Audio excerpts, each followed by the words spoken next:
My mother gave my entire college fund to my sister, so she could have a bigger wedding with more guests.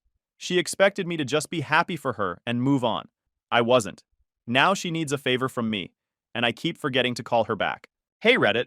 So this is the story of how my mother gave away my entire college fund so my sister could have a Pinterest perfect wedding with 250 guests she barely knew, and how karma eventually came back around when she needed something from me. Buckle up, because this one's a wild ride through family favoritism and the long game of petty revenge. I'm 28 now, but this whole mess started when I was 18 and my sister Ashley was 22. For context, Ashley has always been the golden child in our family. Not in the subtle way where parents try to hide it. No, this was the full spotlight, red carpet, standing ovation treatment since we were kids.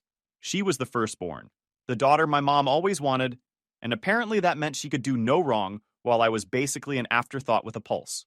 Growing up, every achievement of mine got a golf clap while Ashley got a full parade. I made honor roll every semester through high school while working weekends at a pharmacy to save money. My reward was a "that's nice, honey," and maybe a pat on the head. Ashley barely passed her classes, and my mom threw her a graduation party that cost more than my used car. The favoritism was so obvious that even our neighbors noticed it. Mrs. Patterson next door once asked me if I was adopted because she never saw my parents at any of my school events. Nope, just the spare kid, Mrs. P. My parents had set up college funds for both of us when we were born. My grandpa on my dad's side had insisted on it before he died, actually put it in his will that a portion of his estate had to go into education funds for his grandkids. Smart man, my grandpa. He knew my mom's spending habits could fund a small country's GDP if left unchecked. By the time I graduated high school, my fund had grown to about $85,000.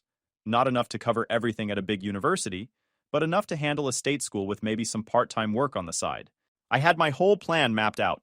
State university for a degree in accounting, graduate in 4 years, get my CPA, and start building an actual career. Nothing fancy, just a solid plan for a solid future. Ashley's fund was roughly the same amount. She'd gone to a local community college for 2 years, living at home, and then transferred to a state school where she'd graduated with a degree in communications. She'd used about half her fund since living at home saved money.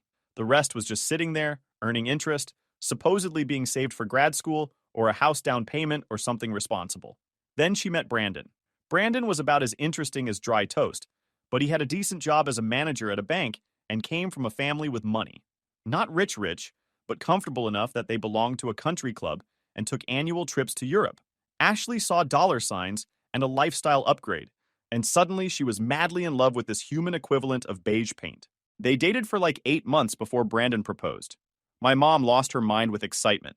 She started planning the wedding before Ashley even got the ring resized. We're talking Pinterest boards, vendor meetings, venue tours, the whole production. My mom treated it like she was planning a royal wedding instead of watching her daughter marry a guy whose most interesting quality was his golf handicap. The wedding planning took over our entire house. There were fabric swatches on every surface, 3 different wedding magazines in every bathroom, and my mom on the phone with vendors at all hours. She'd somehow appointed herself as the unofficial wedding coordinator, and Ashley was more than happy to let her run wild with ideas. I was finishing up my senior year of high school during all this, trying to finalize my college plans and figure out financial aid. I had applied to 3 state schools and gotten into all of them. My top choice had a great accounting program and was only 2 hours away from home. I'd visited campus twice, met with the financial aid office, and had my whole 4-year plan sketched out. One night in March, my mom asked me to come into the living room for a family discussion. In my family, those words have never preceded good news. It's like when your boss says, "We need to talk," or when your girlfriend says, "We should talk about us." Nothing good follows that phrase. I walked into the living room to find my mom and Ashley sitting on the couch with serious faces. My dad wasn't there, which should have been my first red flag. My dad had this magical ability to disappear whenever uncomfortable family discussions were about to happen. Man could sense tension from 3 rooms away and would suddenly remember he needed to clean the garage or check the oil in his car. My mom started with the classic, "You know we love you both equally" opener, which is what parents say right before proving they definitely don't love you equally. She went on about how weddings are important life milestones and how she wanted to make sure Ashley had the wedding of her dreams. Then she dropped the bomb. Ashley wanted to upgrade her wedding. Instead of the 100-person ceremony they'd originally planned, she wanted 250 guests at a luxury venue with a full dinner reception, open bar, live band, and every expensive detail you could imagine. The original budget was around $30,000. The new dream wedding? Try $95,000. I sat there doing the math in my head, already knowing where this was going, but hoping I was wrong. Brandon's parents were contributing $25,000. My parents had saved about $15,000 for wedding expenses. That left a pretty significant gap. My mom then said the words that I will remember for the rest of my life. We've decided to use your college fund to cover the rest of the wedding costs. Ashley's education fund will be used too, but since she's already graduated, we thought it made sense to invest in her future this way instead. I just stared at her. You're taking my college fund? All of it? Not all of it, my mom said quickly. Like that made it better. We'll leave you about $5,000 for your first semester expenses, and you can get loans for the rest. Lots of students take out loans. It's very normal. Ashley jumped in with her sweetest voice, the one she uses when she wants something. It's just so important to start a marriage off right, you know? Brandon's family is inviting so many important people, and we really want to make a good impression. Plus, you're smart and young. You'll be able to pay off loans easy with your salary after you graduate. I looked at my mom. I looked at my... Did you talk to Dad about this? Your father agrees it's the best decision for the family, she said, which was mom code for, I told your father this is happening, and he nodded while watching TV. The best decision for the family. Not for me, the person whose money it actually was. For the family, which apparently meant Ashley's social status and my mom's ability to brag about throwing an expensive wedding. I asked if Ashley was contributing her own money to this. She had a job, had been working for almost a year since graduating. My mom got defensive immediately. Ashley has expenses, she said. She's saving for her future with Brandon. They'll need money for a house, for furniture, for starting their life together. It wouldn't be fair to expect her to empty her savings for one day. But expecting me to give up my entire college fund? Totally fair. Got it. I tried to argue. I pulled out all my college planning documents, showed them the financial aid packages, explained how much I'd have to borrow if they took my fund. With the fund, I'd graduate with maybe $20,000 in loans, which was manageable.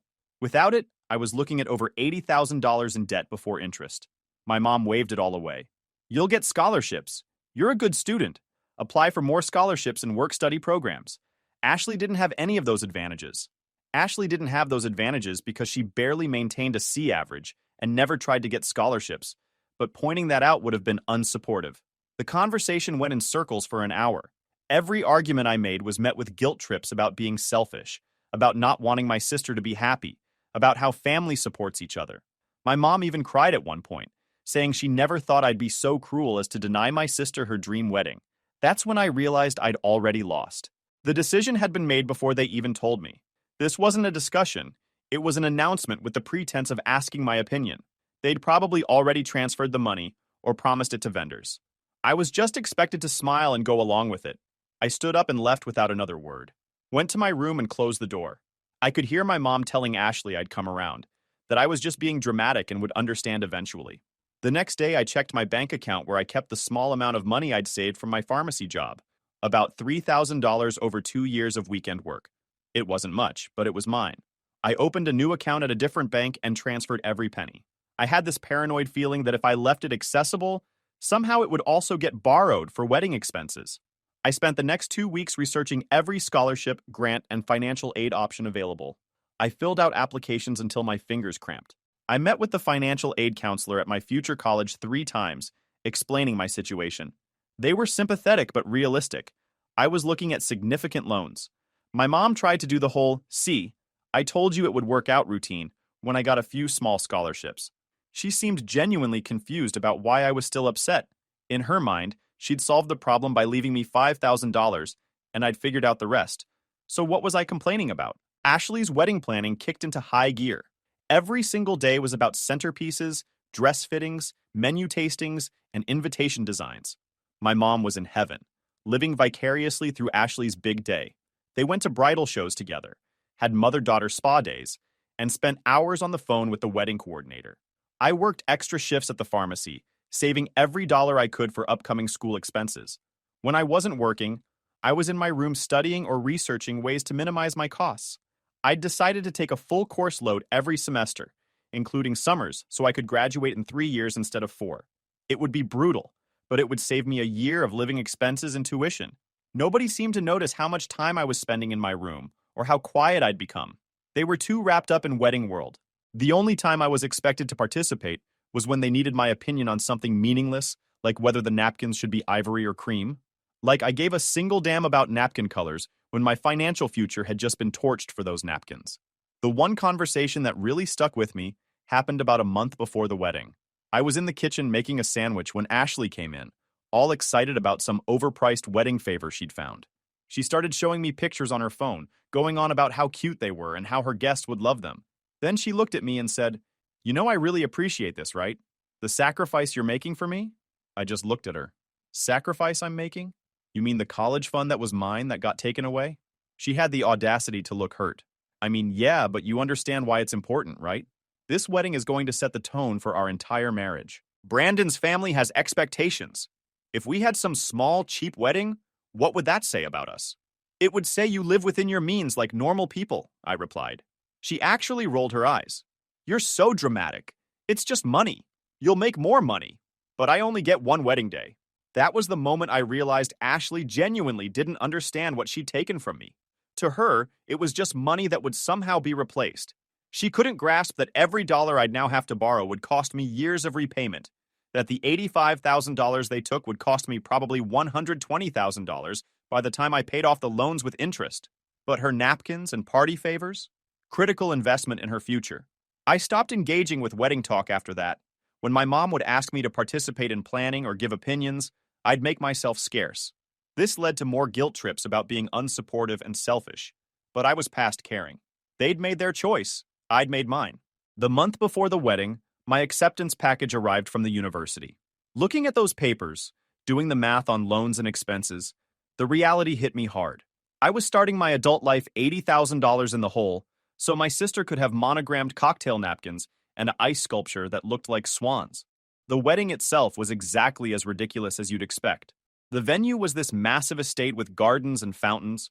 There were flowers everywhere, probably thousands of dollars worth of arrangements that would be dead in 3 days.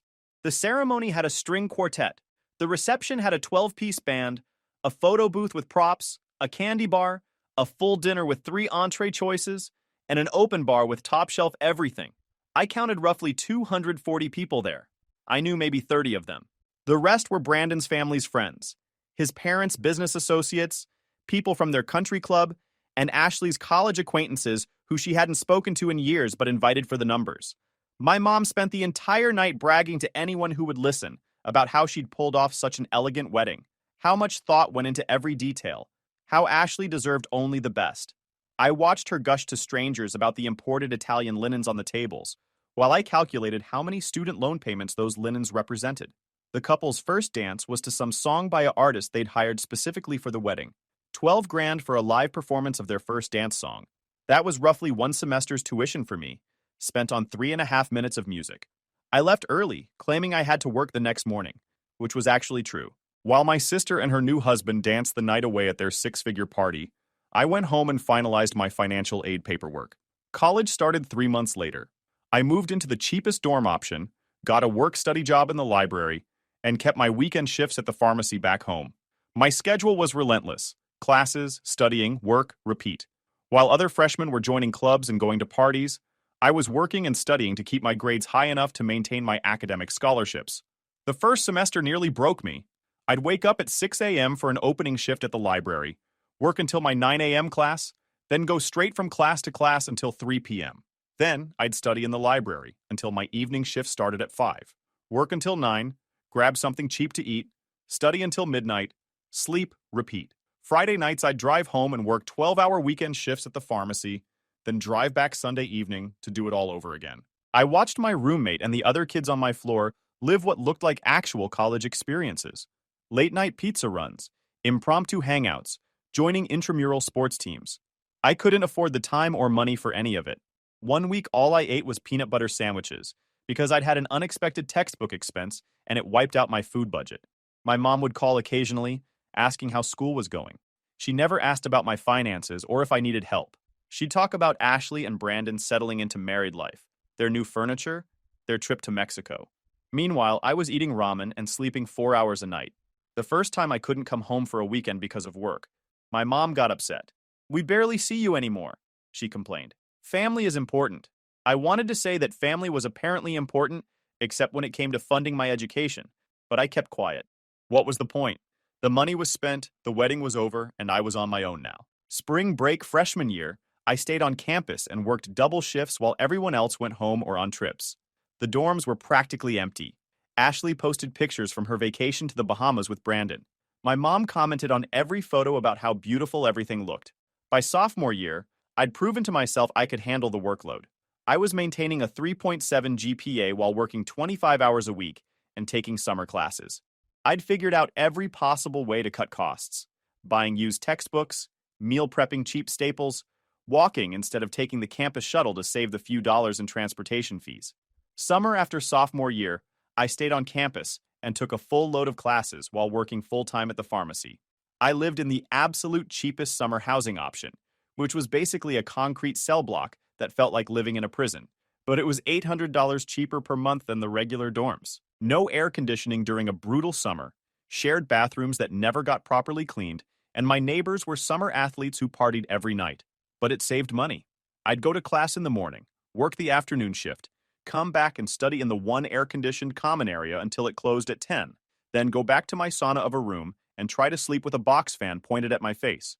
I lost probably 15 pounds that summer, just from sweating and not being able to afford enough food to make up the calories.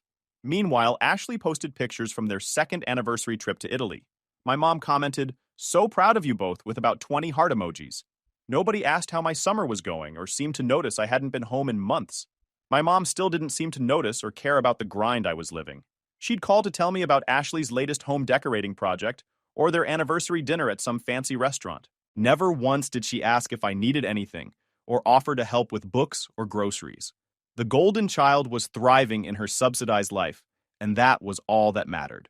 I did the math once during a particularly rough week junior year. The wedding had cost approximately $95,000 total. The flowers alone were $8,000. That was enough to cover an entire semester of my tuition, fees, and housing. The photographer was $4,500 for someone who took pictures that now sat in a wedding album nobody looked at anymore. That could have bought all my textbooks for my entire degree with money left over. The video package was $3,200 for a video I'm pretty sure nobody has watched since the week after the wedding. The ice sculpture they absolutely had to have cost $600.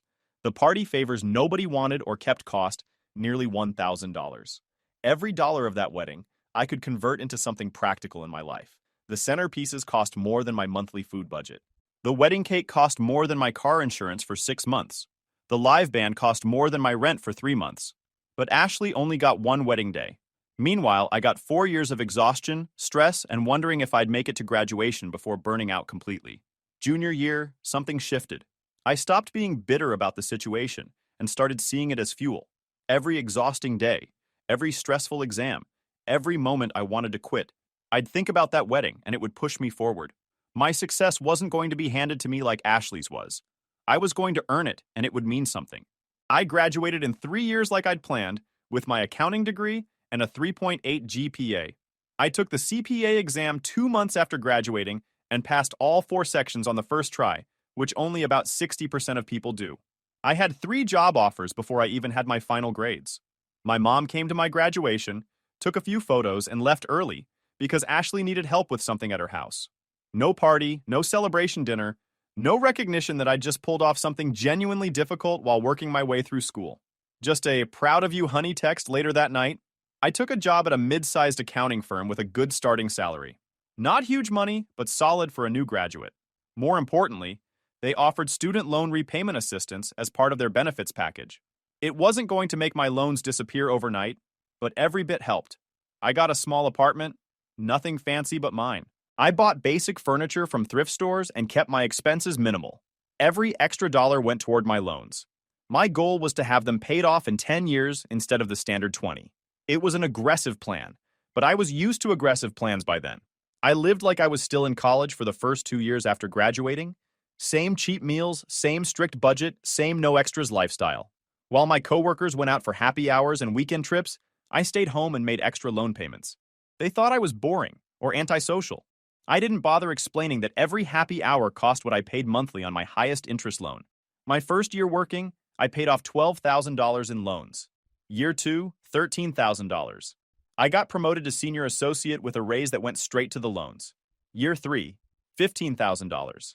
The interest was finally going down enough that more of my payments were hitting principal instead of just covering accumulation. I tracked every payment in a spreadsheet, watched the balance decrease month by month.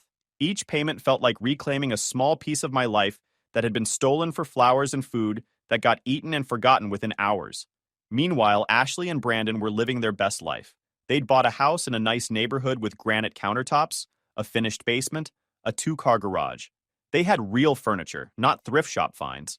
They took trips to wine country and posted pictures of fancy dinners where an appetizer cost more than I spent on groceries for a week. My mom would send me the pictures, making comments about how well Ashley was doing. Never mind that Ashley's house and lifestyle were funded by family money from multiple sources, including my college fund. For the first few years after graduation, I kept my distance from family stuff. I'd show up for major holidays, stay a few hours, and leave. My mom would make comments about me being distant or too busy for family, but I never took the bait. I was polite, I was present, and then I was gone. The thing about holding a boundary is that people who are used to you rolling over will test it constantly. My mom would call asking me to help Ashley move furniture or to dog sit while they were on vacation. I had convenient work conflicts every time. She'd guilt trip me about being selfish and not making time for family. I'd agree that yes, I was very busy with work and couldn't help. Then year 5 hit. I'd been working steady, living cheap, and aggressively paying down my loans. I'd knocked out about $45,000 of the principal. I was on track to be debt-free in another 5 years, right on schedule with my plan. That's when my mom called with an interesting update. Ashley and Brandon were getting divorced. Apparently, the fairy tale marriage that required a 6-figure wedding had lasted exactly 4 years and some months. The details were messy. Brandon had been having an affair with someone from his work. Ashley had been spending money faster than they could make it, and they were drowning in credit card debt.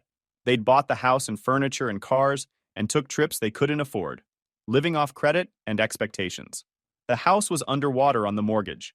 They had over $60,000 in credit card debt between various cards. The cars were financed at terrible rates. The fancy furniture was on payment plans they could barely keep up with. Turns out when you fund a lifestyle on credit instead of actual financial planning, things fall apart quick. The divorce was going to be ugly and expensive, and Ashley was moving back in with my parents. My mom sounded genuinely shocked, like she couldn't understand how this had happened. Her perfect daughter's perfect marriage had imploded. The irony wasn't lost on me that Ashley's wedding, the one that required sacrificing my education fund, had launched a marriage that didn't even make it to a 5th anniversary. All that money for a relationship that ended up being worth less than the cost of the centerpieces. My mom called me crying, saying Ashley needed family support during this difficult time. I said that was rough, and I hoped Ashley landed on her feet. Mom asked if I could help Ashley out with some money to get her own apartment. Just a small loan, maybe $2,000 to cover first and last month's rent somewhere. I said I couldn't do that. I had my own expenses to worry about. This was apparently the wrong answer, because my mom launched into a speech about how family helps family, how Ashley had been through so much. How could I be so cold during her time of need? I listened to the whole thing, waiting for the pause. Then I asked one question. Did Ashley ever pay back the college fund she used for her wedding? Silence on the other end. Then my mom tried to pivot, saying that was different. That was years ago, that I needed to let it go. You're right. It was years ago, I agreed. Years where I worked myself half to death to pay for an education that was supposed to be funded. So no, I can't loan Ashley money. I have student loans to pay off. You remember those, right? The ones I wouldn't have if my college fund hadn't been spent on ice sculptures and a live band. My mom said I was being petty and holding a grudge. I said I was being realistic about my finances. She said Ashley was family and needed help. I said Ashley had made her choices and I'd made mine, and now we were both living with the consequences. Then I ended the call. For about a year after that, my relationship with my mom was frosty. She'd still call, but the conversations were short and tense. She'd occasionally drop hints about how hard things were for Ashley, clearly fishing for me to offer help. I never bit. Ashley eventually got a small apartment and a job doing administrative work somewhere. The divorce finalized. Brandon got to keep most of his retirement accounts since they'd only been married a few years, and they sold the house at a loss. Ashley's share after the mortgage and debts were paid was essentially nothing.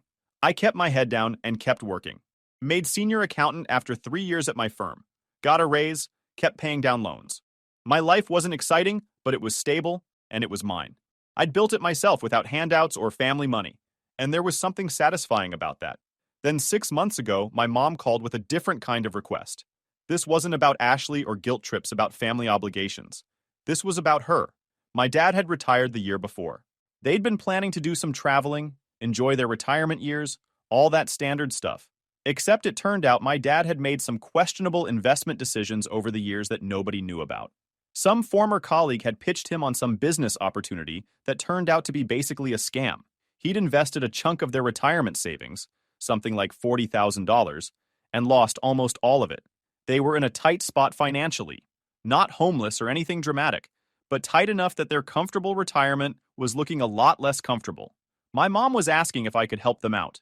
She didn't specify an amount, but from the way she talked, I got the sense we were talking significant money.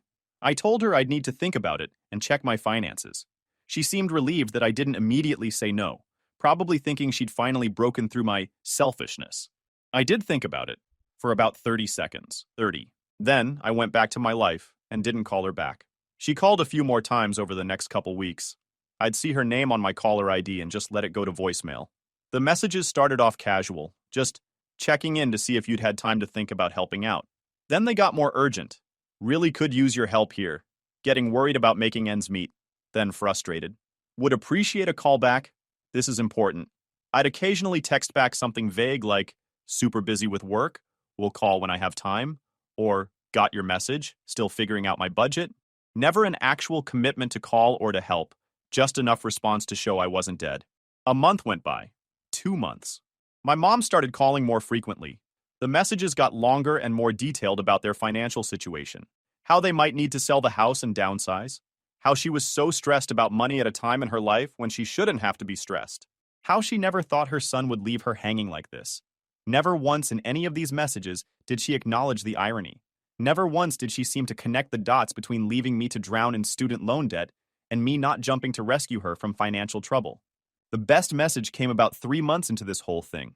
She called and left this long voicemail about how family is supposed to stick together, how she'd always been there for me growing up, how she'd sacrificed so much for me and Ashley, and how disappointing it was that I couldn't be bothered to help her in her time of need. I saved that voicemail. Sometimes when I'm having a bad day, I listen to it and remind myself that the capacity for selective memory and zero self-awareness is truly boundless. Ashley called me after that, which was rare. We barely spoke anymore beyond polite small talk at holidays. She tried the big sister angle, telling me mom was really struggling and I should step up and help. I asked if she was helping. She got defensive, explaining she was barely getting by herself after the divorce and couldn't spare anything. I pointed out that I was still paying off over $35,000 in student loans because of choices that were made to benefit her. She went quiet for a moment, then tried to pivot to, "That was so long ago," and "You need to move past that." I told her I had moved past it, moved past expecting anything from this family besides demands and guilt trips. Then I said I had to go and ended the call. The 4th month, my mom tried a different strategy. She called and didn't mention money at all. Just wanted to chat, see how I was doing, catch up on my life. It was so obviously a setup that I almost felt bad for her. We talked for about 15 minutes about nothing important. She asked about work. I gave vague updates. She told me about some neighbors and what they were up to. Then right at the end, she casually mentioned she'd love to take me to lunch sometime soon to really catch up. I told her I'd check my schedule and get back to her. Never did. She called back a week later asking about that lunch. I said I'd been swamped with work, totally forgot to check my calendar. She suggested a few dates. I said I'd have to confirm with my schedule and let her know. 2 weeks went by. She called again. I apologized for being so busy, promised I'd find time soon. We went around like this for another month before she gave up on the lunch angle. Month 5, she sent me a long email. This one was different from the voicemails and calls. It was thought out, carefully worded, trying to make a logical case for why I should help. She outlined their financial situation in detail, showed me the numbers on their income versus expenses, explained the gap they were trying to fill. She talked about how they'd always planned to have some inheritance to leave for me and Ashley, but this setback had eliminated that possibility. The inheritance argument was particularly interesting to me. For years, I'd never heard a word about any inheritance. But now that she needed money from me, suddenly there was this nebulous future money I should care about protecting. Never mind that any inheritance was theoretical and decades away. Never mind that I'd learned a long time ago not to expect anything from them anyway. The email was actually pretty well written. She'd clearly spent time on it, maybe even had someone help her write it. It had bullet points and financial breakdowns and all these reasonable sounding arguments. Reading it, I could almost see how someone else might be convinced. But I wasn't someone else. I was someone who remembered exactly what happened to my college fund. I didn't respond to the email. Not even a, got it, we'll think about it. Just complete silence. After a few days, she sent a follow-up asking if I'd received the email. I sent back, yep, got it, and nothing else. She asked if I had any questions about what she'd sent. I said, not right now, still processing. Then went radio silent again. Month 6, which brings us to about now, she tried bringing Ashley into it more directly. They both called me on three-way, some coordinated intervention attempt. Ashley opened with how worried she was about Mom and Dad. Mom jumped in with how she just needed to know if I could help or not, that the uncertainty was worse than a no. I told them I'd already said I needed to think about it and check my finances. Ashley pushed, asking how much longer I needed to think about it. I said as long as necessary, that this wasn't a decision to make lightly. Mom asked if I could at least give them a timeline for when I'd have an answer. I'll get back to you when I get back to you, I said. I'm not going to be pressured into making a financial decision before I'm ready. They tried a few more angles on that call. Guilt, logic, emotional appeals, the works. I stayed polite but firm. No promises, no commitments, no timeline. Just, I'll think about it and let you know. The call ended with both of them clearly frustrated. I went back to watching TV. Here's the thing. I'm not struggling financially anymore. I'm doing fine. I make good money. My loans are down to a manageable amount. I'm building a solid career. I could probably help them without destroying my budget. But every time I think about it, I remember sitting in that living room at 18 years old, being told that my college fund was going to pay for centerpieces and a chocolate fountain. I remember my mom crying about how I was being selfish for not wanting to give up my education fund for Ashley's party. I remember working 3 jobs while taking full course loads. I remember every ramen dinner, every time I couldn't do something with friends because I had to work, every exhausting semester where I wondered if I'd make it. I remember Ashley's face when she said, "You'll make more money, it's just one wedding." And I remember that not once, not a single time in the years I was struggling, did my mom call to offer help. Not once did she check if I needed money for books, or if I was eating properly, or if I was okay. The only calls I got were to tell me about Ashley's latest purchase, or vacation, or home improvement project. So now when my mom calls, I do check my phone. I see her name pop up and I think, oh yeah, I should call her back. But then I remember I have laundry to do or work emails to catch up on or literally anything else. And I just keep forgetting to call her back. It's the most passive form of revenge, really. I'm not yelling or making scenes. I'm not refusing to help outright or having dramatic confrontations. I'm just consistently forgetting that she needs something from me. The same way she forgot I needed help when I was working myself to exhaustion. The same way she forgot my college fund was mine when she wanted to throw an expensive party. The same way she forgot I existed unless she needed something. My memory has just gotten really unreliable lately. Weird how that happens. Weird. Last week she left another voicemail, her voice shaking, saying she didn't understand why I was doing this to her, why I was being so cruel. She said she never raised me to be this kind of person, someone who would abandon his family when they needed him. I saved that voicemail too, put it in a folder with all the others. Sometimes I think about calling her back, having the direct conversation where I lay out exactly why I'm not helping, pointing out every parallel between her situation now and mine 10 years ago, making her understand, really understand, what she did and why this is the natural consequence. But then I realized that would give her the confrontation she wants. It would open the door to more manipulation, more guilt trips, more opportunities for her to twist the situation into me being the bad guy. She'd make it about my grudge instead of her choices. So instead, I just keep forgetting to call her back. She's stressed about money and feels abandoned by family? That's rough. I remember feeling that way too, once upon a time, when I was 18 and watching my entire college fund get spent on flowers and party favors, while my mother told me I was selfish for being upset about it.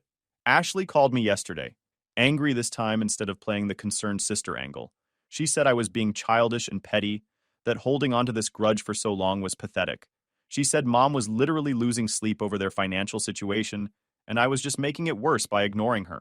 I asked Ashley if she still had any of the money from her college fund that didn't get used, or if she'd spent it all on her lifestyle before the divorce. She said that was beside the point. I said it actually was exactly the point, and then I ended the call. My mom texted me this morning. Please call me. We really need to talk about this. I'm your mother. I read the text. I thought I should respond to that. Then I got distracted by work and completely forgot about it. Just like I keep forgetting every other time she reaches out. Guys, we are so close to hit 100,000 subscribers on this channel. If you are not subscribed to the channel, please consider subscribing. It really helps hit that 100,000 mark. Thanks for making this dream come true.